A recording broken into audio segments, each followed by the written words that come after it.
Hello and welcome to Roy Academy. तो ये तो हमारा complete current affairs series है for APSC upcoming APSC 2025 Railway NTPC ADRE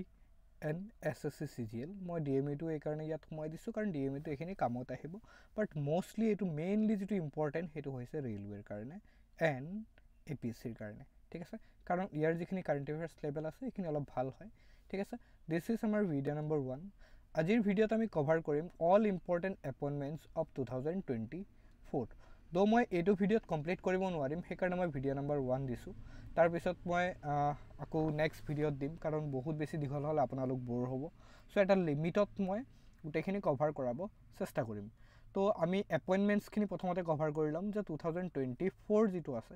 2024 ত কাৰণ আপোনালোকৰ 2024 ৰ পৰাই কাৰেণ্ট এফেয়াৰ্স খুদিব 2024 ৰ কোনখিনি এপইন্টমেন্ট আছে বলক আমি এবাৰ চাই লও প্ৰথমতে তো সবতকে ইম্পৰ্টেন্ট প্ৰথমতে মই যদি কও আপোনালোকক হেতু হৈছে controller and auditor general of India CAG of India তো আমাৰ ৰিসেন্টলি আপোনাৰ হৈছে কুন্দু সঞ্জয় মূৰ্তি তেও হৈছে আমাৰ CAG ওকে তেও কি আমাৰ CAG এপইন্ট হৈছে ওকে আৰু সেকেন্ড ইম্পৰ্টেন্ট কি Sanjay Malhotra to replace Shaktikanta Das as RBI governor. तो Sanjay Malhotra RBI governor হিচাপে নিযুক্তি পাইছে যেহেতু মই এটো আগতে বনাইছিলো ভিডিও তো টু ৰিপ্লেস বুলি লিখিছো বাট অলৰেডি ৰিপ্লেসড ওকে তো Shaktikanta Das সক ৰিপ্লেস কৰি নতুন গভৰ্ণৰ কোন হৈছে সঞ্জয় মালহোত্ৰা তো যেতিয়া আপোনালোকৰ এই CAG ৰ নাম আহি গল তেতিয়া আপোনালোকক CAG ৰ বিষয়ে অলপ জানিব লাগিব RBI যেতিয়া আপোনালোকে চেঞ্জ হল RBI বিষয়ে জানিব লাগিব তো বলক আমি অলপ CAG ৰ বিষয়ে জানিলো ইয়াতে মই কৈ থৈ দিও আপোনালোকে হয়তো গম পায় মই যেটো WO চাকৰি যা আছিলে এসিস্ট্যান্ট অডিট অফিসাৰ ঠিক আছে হেতু মই এই CAG ৰ আন্ডাৰতে পাইছিলো under controller of auditor general of India এটো ডিপাৰ্টমেন্টতে মই মানে WO আছিল এসিস্ট্যান্ট অডিট অফিসাৰ আছিলো ঠিক আছে যেটো মই মুম্বাইত পোষ্টিং হৈছিল মই জয়েন কৰিলো এনিৱে নাও তো উচ্চাৰণ যেতিয়া কৰো তেতিয়া আমি কন্ট্ৰোলাৰ বুলি কও কন্ট্ৰোলাৰৰ জায়গাত কন্ট্ৰোলাৰ বুলি কও ভাৰত के नियंत्रक एवं लेखा परीक्षक ठीक আছে एक्चुअली এই যেটো ইনস্টিটিউশন আছে আমাৰ গুটে ভাৰতৰ জিমানবোৰ মানে ইনস্টিটিউশন আছে জিমানবোৰ ইনস্টিটিউশন আছে ষ্টেটৰে হক পঞ্চায়তৰ পৰা ধৰি সৰু স্কুলৰ পৰা ধৰি ডিএম অফিচৰ পৰা ধৰি আমাৰ সেক্ৰেটাৰিয়েটৰ পৰা ধৰি জিমানখিনি ইনস্টিটিউশন আছে ৰেলৱেৰ পৰা ধৰি ডিফেন্সৰ পৰা ধৰি সবকে অডিট কৰে এই ডিপাৰ্টমেন্টে আৰু এটো সুপ্ৰিম অডিট ইনস্টিটিউশন হয় মানে ইয়াতকে ওপৰত আৰু কোনো অডিটৰ নাই মানে তেওলুক সবতকে টপ অডিটৰ আৰু তেওলুকৰ আন্ডাৰতে এই WO সকলে গৈ মানে অডিট কৰেগে ঠিক আছে তো এটো সবতকে supreme audit inspection body okay তো এতিয়া যিজন আমাৰ ভাৰতৰ একদম হেড কোনটাও তেও হৈছে কুন্দু সঞ্জয় মূৰ্তি তেও এজন IAS বিষয়া ঠিক আছে ইন্ডিয়ান এডমিনিষ্ট্ৰেটিভ সাৰ্ভিস ওকে তেওক কোনে এপইন্ট কৰে তো এপইন্টমেন্টটো আপোনালোকে জানিব লাগিব তেওক প্ৰেসিডেন্ট অফ ইণ্ডিয়া এপইন্ট কৰে ঠিক আছে টাৰ্ম লেন্থ কিমান ম্যাক্সিমাম 6 বছৰ লৈকে বা তেও ৰিটায়াৰমেন্টৰ এজ 65 ইয়াৰ এজ লৈকে যেটো আগত হয় ঠিক আছে যদি আগতে তেও 6 ইয়াৰ কমপ্লিট কৰি পেলাই তেতিয়া হলেও তেও ৰিটায়াৰ হৈ যাব যদি 65 ইয়াৰ অফ এজ কমপ্লিট কৰি পেলাই তেতিয়া তেও ৰিটায়াৰ হৈ যাব ওকে কিমান নম্বৰ আৰ্টিকেলৰ থ্ৰুত তেও এপইন্ট কৰা হয় তো article 148 of the constitution of India তেও এপইন্ট কৰে ঠিক আছে আচ্ছা আৰু এটা কথা মনত ৰাখিবা তেওৰ যিখিনি ডিউটিজ সমূহ আছে হেখিনি কিমানত আছে হেখিনি আপোনাৰ আৰ্টিকেল 151 ৰ লৈকে মানে 148 ৰ পৰা 151 লৈকে তেওৰ ডিউটিজ সমূহ মানে আৰ্টিকেলত লিপিবদ্ধ কৰা হৈছে ঠিক আছে ওকে তেও ৰিপোৰ্ট কাক কৰে তেও এক ডাইৰেক্টলি প্ৰেসিডেন্টক ৰিপোৰ্ট কৰে তেওক নমিনেট কোন কৰে প্ৰাইম মিনিষ্টাৰ নমিনেট কৰে ৰেসিডেন্স কোড নিউ দিল্লী ঠিক আছে যেটো মন্থলি স্যালাৰি হেতু এপেক্স স্যালাৰি ঠিক আছে এটো তেওৰ মন্থলি স্যালাৰি তো এপেক্স স্যালাৰি বুলি কোৱা হয় এনিৱে তো এখিনি জানিলে হ'ব তো বহুত বেছি আপোনালোকে জানিব না লাগে ওকে নেক্সট আহি গল আপোনালোকৰ ভাৰতৰ ৰিজাৰ্ভ বেংক এই যেটো আপোনালোকৰ অফিস দেখিছে এটো টাৱাৰ হয় the RBI tower in Mumbai which serve as the reserve bank headquarter তো হেডকোয়াৰ্টাৰ কোত মুম্বাইত তো ৰিসেন্টলি RBI গভৰ্ণৰ কোন হৈছে সঞ্জয় মালহোত্ৰা RBI গভৰ্ণৰ হৈছে RBI গভৰ্ণৰৰ হৈতে চাৰিজন ডেপুটি গভৰ্ণৰ থাকে পৰীক্ষাত প্ৰশ্ন কেনেকৈ আহে ৰেলৱেত প্ৰিভিয়াস ইয়াৰ কোৱেশ্চন আহিছিলে যে এই চাৰিজনৰ মাজৰ কোনজন ডেপুটি গভৰ্ণৰ নহয় ঠিক আছে তেনেকুৱা ধৰণৰ কোৱেশ্চন আহি যায় তো এই চাৰিজনৰ নাম মনত ৰাখিব ৰাজেশ্বৰ ৰাও স্বামীনাথন জানকী ৰমন ঠিক আছে টি ৰবি শংকৰ MD পাত্ৰা তো তো এই ডেপুটি গভৰ্ণৰৰ নামখিনি মনত ৰাখিব আৰু সঞ্জয় মালহোত্ৰাৰ নামটো ডেফিনেটলি মনত ৰাখিব ঠিক আছে RBI হেডকোৱাৰ্টাৰ মুম্বাই এষ্টাব্লিছ কেতিয়া হৈছিলে 1935ত এষ্টাব্লিছ হৈছিলে গভৰ্নিং বডি কোন মিনিষ্ট্ৰি অফ ফাইনেন্স ওকে আৰু গভৰ্ণৰটো জাষ্ট কৈ গ'লো অলপ দুই এটা কথা আৰু জানিব লাগিব যে the Reserve Bank of India was founded on 1 April 1935 to respond to economic troubles after the First World War. Okay, the bank was set up based on recommendation of 1926 Royal Commission on Indian Currency and Finance, also known as Hilton Young Commission. তো এই কমিশনে recommend করেছিল eventually 1934 যেটো act আছে RBI act হেতুৰ আন্ডাৰত 1935ত পোনপ্ৰথমবাৰৰ বাবে এটো মানে ইনষ্টিটিউশন স্থাপন কৰা হয় ওকে তো প্ৰথম কোনজন গভৰ্ণৰ কোন আছিল তেওঁ হৈছে অৰ্জবৰ্ণ স্মিথ প্ৰথম গভৰ্ণৰ RBI মনত ৰাখিব সবতকৈ ইম্পৰ্টেন্ট বুলি যদি কওঁ এম নৰসিম্হন মনত ৰাখিব তেওঁ কিয় কাৰণ তেওঁ ফাদাৰ অফ ইণ্ডিয়ান বেংকিং বুলিও কোৱা হয় এম নৰসিম্হন ওকে তো এটো মনত ৰাখিব তেওঁ কিমান আছিল 13 গভৰ্ণৰ আছিল ওকে তাৰ পিছত লংগেষ্ট সাৰ্ভিং গভৰ্ণৰ কোন হয় বেনেগল ৰামাৰাও ওকে তো স্যার বেনেগল রামারাও মনত রাখিব লংগেস্ট সার্ভিং গভর্নর আর sir CD Deshmukh was the first Indian governor ঠিক আছে first Indian to serve as governor প্রথম ইন্ডিয়ান টু সার্ভ এজ কোন CD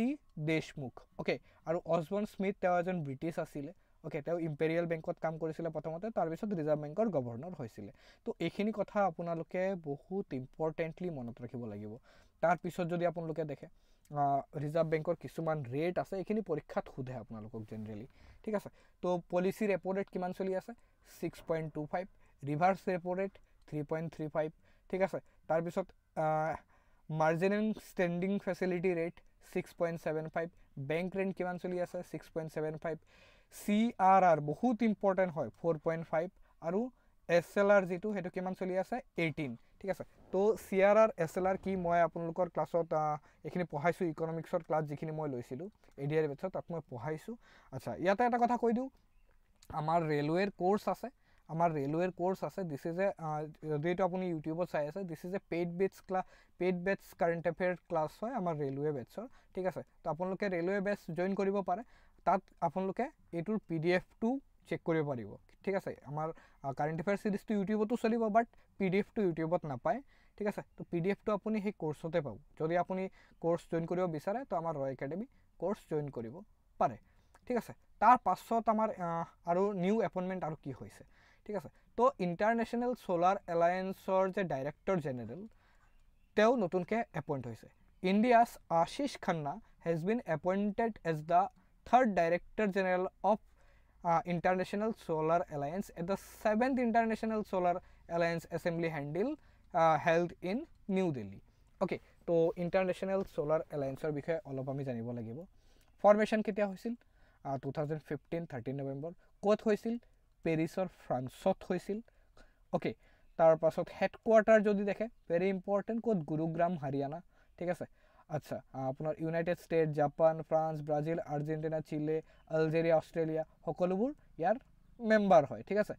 ওকে তাৰ পাছত অফিচিয়েল ল্যাঙ্গুৱেজ ফ্ৰেঞ্চ এইখিনি ইমান নাজানিলেও হ'ব বাট আশিষ খান্না নামটো মনত ৰাখিব why because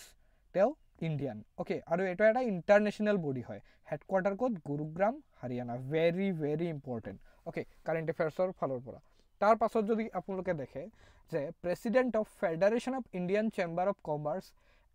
এণ্ড ইন্ডাষ্ট্ৰি যেটো আমি শৰ্টত ফিক্কি বুলি কওঁ তো ফিক্কিৰ প্ৰেসিডেন্ট কোন হয় তো লেটেস্ট হৰ্ষবৰ্ধন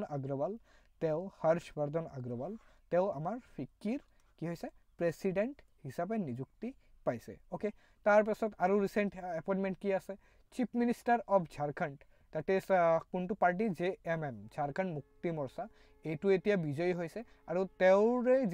যিজন main leader Hemant Soren takes the new chief minister of Jharkhand তো হেমন্ত সোৰেন মনত ৰাখিব ওকে তেওঁ ঝাৰখণ্ডৰ এতিয়া চিফ মিনিষ্টাৰ হয় ঠিক আছে ভেৰি ইম্পৰ্টেন্ট তাৰ পাছত chairman of national legal services authority যেটো আমি শৰ্টলি নালসা বুলিও কওঁ ওকে তো নালসাৰ এতিয়া যিজন এক মানে মেইন যিজন চেয়াৰম্যান এক্সিকিউটিভ চেয়াৰম্যান তেওঁ কোন তেওঁ হৈছে ভূষণ ৰামকৃষ্ণ গৱাই ৰিচেণ্টলি তেওঁ একচুৱেলি সুপ্ৰিম কোৰ্টৰ জাজ মানে জাজ হয় তেওঁ সিনিয়ৰ মোষ্ট হয় আফটাৰ CGI তেওঁ সিনিয়ৰ মোষ্ট জাজ হয় ঠিক আছে তো ভূষণ ৰামকৃষ্ণ গৱাই তেওঁ কি এক্সিকিউটিভ চেয়াৰমেন ওকে আৰু এইফালে আমি যদি দেখোঁ লগতে আৰু এটা কথা মনত ৰাখিব যে মহাৰাষ্ট্ৰৰ যিজন CM আছে সেইজন কোন দেৱেন্দ্ৰ ফাডনাভিছ তেওঁ নতুনকৈ মহাৰাষ্ট্ৰৰ CM নিযুক্তি পাইছে okay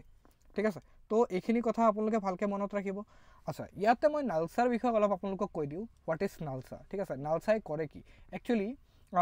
established on November 9, 1995 as a statutory body under the Legal Service Authorities Act of 1987 ইয়াৰ যেটো মেইন কাৰণ হৈছে হেতু হৈছে ফ্ৰী লিগেল সাৰ্ভিস প্ৰভাইড কৰা to provide free legal services to eligible candidates and organise Lok Adalat for speedy case resolution ঠিক আছে তো নালসা অলপ ইম্পর্টেন্ট হয় মনত রাখিব ঠিক আছে তো নালসা যিজন মেইন চিফ হয় তেও আমার chief justice of India okay patron in chief justice of India কিন্তু যিজন এক্সিকিউটিভ চেয়ারম্যান তেও সেকেন্ড সিনিয়র মোস্ট জাজ of the supreme court that is কোন জাস্টিস ভূষণ রামকৃষ্ণ গৱাই ওকে তো মনত ৰাখিব এইটো বহুত ইম্পৰ্টেণ্ট আছিলে ৰাইট আচ্ছা তাৰ পাছত আহিল airport authority of India recently নিউজত আছে কিয় কাৰণ ইয়াৰ যিজন মানে হেড তেওঁ কোন হয় তেওঁ হৈছে IS বিপিন কুমাৰ ওকে তো এয়াৰপৰ্ট অথৰিটি অফ ইণ্ডিয়াৰ বিষয়ে অলপ আমি জানি ল'ব লাগিব ওকে এইটো আণ্ডাৰ যদি আমি দেখোঁ under the Ministry of Civil Aviation okay under the Ministry of Civil Aviation প্রথমতে এইটো মনত ৰাখিব চেয়াৰম্যান কোন বিপিন কুমাৰ ৰিসেন্টলি হৈছে IS অফিসাৰ হয় ঠিক আছে Bipin Kumar chairman alright headquarter ক'ত আছে Rajiv Gandhi Bhawan that is in new Delhi তো মনত ৰাখিব under civil aviation ministry it is a statutory body alright আৰু আমাৰ হেড কোন এতিয়া চেয়াৰম্যান কোন বিপিন কুমাৰ ৰাইট তো এইটো মনত ৰাখিব তাৰ পাছত আমাৰ আৰু যেটো জানিবলগীয়া আছে তেওঁ হৈছে যে চেয়াৰম্যান অফ টাটা ট্ৰাস্ট তো টাটা ট্ৰাস্ট আপোনালোকে গম পায় যে সন্মানীয় আমাৰ ৰতন টাটা ডাঙৰীয়াৰ মৃত্যু হৈছে তো নিউ কোনে সাকসিড কৰিছে ওকে তো তেওঁৰ নাম হৈছে নভেল টাটা ওকে নভেল টাটাই মানে চেয়াৰম্যান অফ টাটা ট্ৰাস্ট হৈছে ঠিক আছে তো মই ভাবো আজিৰ ভিডিঅ'ত ইমানে ৰাখো বহুত বেছি দীঘল কৰিলে আপোনালোক কনফিউজ হ'ব নেক্সট আমি আৰম্ভ কৰিম নেক্সট যেটো আমাৰ ভিডিঅ' হ'ব হেটোত আমি উইমেন কমিশন অলপ কভাৰ কৰিম okay Indian coast guard cover কৰিম তো ভিডিঅ' মিছ নকৰিব এটা ভিডিঅ' আপোনালোকে মিছ নকৰিব ইয়াৰ পৰা আপোনালোকে মানে বস্তুটো 2-3 বাৰ ৰিভাইজ কৰি ল'ব কিয় কৈছো ৰিভাইজ কৰিলে আপোনালোকে MCQ বোৰ কৰিব পাৰিব অলৰাইট মই MCQ প্ৰভাইড কৰিম তাৰ কাৰণে টেনচন ল'ব নালাগে মই যেতিয়া প্ৰেক্টিছ ক্লাছ কৰিম তাৰ মাজত MCQ পুট কৰি দিম ওকে তো মোৰ নতুনকৈ এটা প্ৰেক্টিছ ক্লাছ আৰম্ভ হ'ব গৈ আছে আপোনালোকে নোটিছ কৰিব মানে ইভিনিং 7 PM আমি প্ৰেক্টিছ কৰিম তো তাতো আপোনালোকে জয়েন কৰি ল'ব তো আশা কৰিছো আপোনালোকৰ সেশনটো ভাল লাগিছে আৰু আমি কমসে কম 50টা মান ভিডিঅ' দিম 50টা মান ভিডিঅ'ত মই কমপ্লিট CA আপোনালোকৰ কভাৰ কৰাই দিম CA ৰ কাৰণে আপোনালোকে কতো দৌৰি ফুৰিব নালাগে অলৰাইট সো থ্যাংক ইউ লগ পাইছো ইন এটা ভিডিঅ'ত বাই বাই লগ জয় অসম জয় হিন্দ থ্যাংক ইউ